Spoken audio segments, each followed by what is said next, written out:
सभी को राधे राधे, जय श्री कृष्णा। दोस्तों, आज हम आपको एक ऐसे संत की सत्य कहानी सुनाएंगे जिन्होंने व्रज भूमि में रहकर ऐसी भक्ति की कि जिनको खुद राधा रानी अपने हाथों से भोजन कराती थी। संत का नाम है मधुसूदन दास, जिन्होंने अपने बचपन में ही कृष्ण के बारे में सुना था कि श्याम वर्ण मोर मुकुटधारी कृष्ण वृंदावन रहते हैं। उनसे जो कोई प्रेम करता है वो उसके सारे अभाव दूर कर देते हैं और कृष्ण सब प्रकार से उसकी रक्षा करते हैं। तभी से उनके मन में कृष्ण के प्रति अनुराग हो गया। हर समय उनके ध्यान में खोया खोया सा रहते। संसार के किसी काम में उनका मन नहीं लगता। मधुसूदन दास के माता पिता इस प्रकार उन्हें संसार से विरक्त देखकर चिंता में पड़ जाते और जैसे ही मधुसूदन जवान हुए, उनकी इच्छा के विरुद्ध उनका विवाह कर दिया। लेकिन विवाह की पहली रात ही वो घर छोड़कर वृंदावन चले गए और भीख मांग कर भोजन पाते। वह कभी कभी तो भोजन ना मिलता तो यमुना का जल पीकर रह जाते और बंसी वाले की याद में दिन व्यतीत करने लगे। उन्होंने सुना था कि बिना गुरु दीक्षा भगवत प्राप्ति नहीं होती।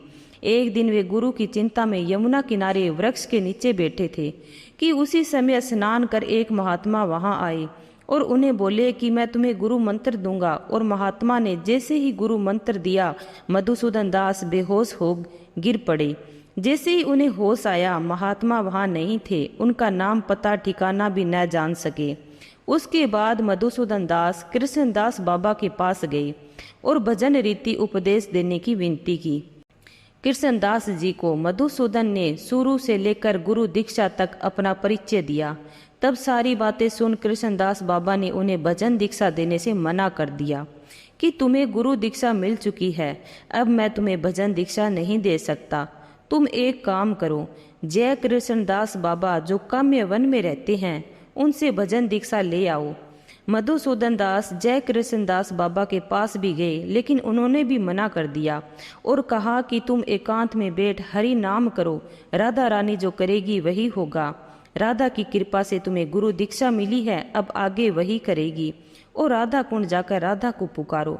मधुसूदन दास राधा कुंड जाकर राधा जी को पुकारते हैं और इतने प्रबल भाव से राधा को जोर जोर से आवाज लगाते हैं कि राधा रानी से रहा नहीं गया और प्रकट हो उपदेश किया कि तुम सूर्य कुंड में जाकर भजन करो और जो मंत्र तुम्हें मिला है उसमें किसी को दीक्षित मत करना, आजीवन उसे गोपनीय रखना। तब से वह सूर्य कुंड में भजन करने लगे। एक दिन राधा ने मधुसूदन जी को सपने में कहा कि तुम जिस घाट पर स्नान करते हो उसके अंदर एक शिला है। उस पर मैंने और दो सखियों ने स्नान करते समय अपने आभूषण रख दिए थे। उस शिला पर उन आभूषणों के निशान पड़ गए हैं। तुम उस शिला को निकाल कर उसका पूजन किया करो। मधुसूदन बाबा कुंड में प्रवेश कर गए और 2.5 मन की शिला फूल के समान उठाकर ले आए और कुंड के तट पर स्थापित किया। आज भी लोग वहां उसके दर्शन करते हैं। उसके बाद मधुसूदन बाबा का नाम सिद्ध मधुसूदन दास बाबा पड़ा। एक दिन उनको किसी ने कहा कि आपकी पत्नी आपके दर्शन के लिए आई है। ये बात सुनकर मधुसूदन बाबा गोवर्धन चले गए। पत्नी के पीछे जाने पर बाबा गोवर्धन से कहीं और चले गए और अपनी पत्नी से नहीं मिले और इधर उधर भागने को बाध्य हो गए। ये सब समझकर उनकी पत्नी वापस लौट गई, क्योंकि वो नहीं चाहती थी कि बाबा के भजनों में कोई विघ्न आए और उन्हें छुपकर रहना पड़े। कुछ दिन बाद ही बाबा के पैरों में शत रोग हो गया, चलना फिरना दुष्कर हो गया। तब उन्होंने किसी निर्जन स्थान पर देह त्यागने का सोचा और कष्ट के कारण वे वन में गिर पड़े। बिना अन्न जल ग्रहण किए राधा रानी को मृत्यु के लिए पुकारते रहे। 3 दिन तक एक बूंद भी जल पेट में नहीं गया। तीसरे दिन करुणामयी राधा रानी से रहा नहीं गया और स्वयं बालिका रूप में प्रकट होकर भोजन की थाली लेकर प्रकट हो गई और बाबा को भोजन कराया। जब भोजन किया तो बाबा के शरीर में ऊर्जा का संचार हुआ और जैसे ही बाबा को पूरी चेतना हुई, राधा रानी जी वहां से जा चुकी थी और ये सब सिद्ध बाबा समझ चुके थे। एक बार बाबा ने 7 दिन की भागवत रखी। एक बालक रोजाना भागवत सुनने आता। पाठ की समाप्ति के दिन वह बाबा की गोद में बैठा पाठ सुनने लगा। पाठ के बीच में ही उसने पूछा कि बाबा श्री कृष्ण ने रास के बाद विश्राम कहाँ किया था, सेवा कुंज में किया था या संकेत वन में किया था।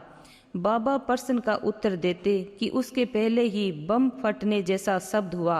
उनके प्राण ब्रह्मारंध्र भेद कर निकल गए। उसी स्थान पर उनकी समाधि आज भी विद्यमान है।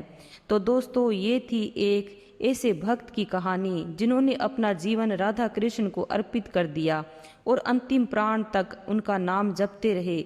ऐसी ही सत्य कहानियाँ सुनने के लिए हमारे चैनल को लाइक, सब्सक्राइब एंड शेयर करना ना भूले। धन्यवाद।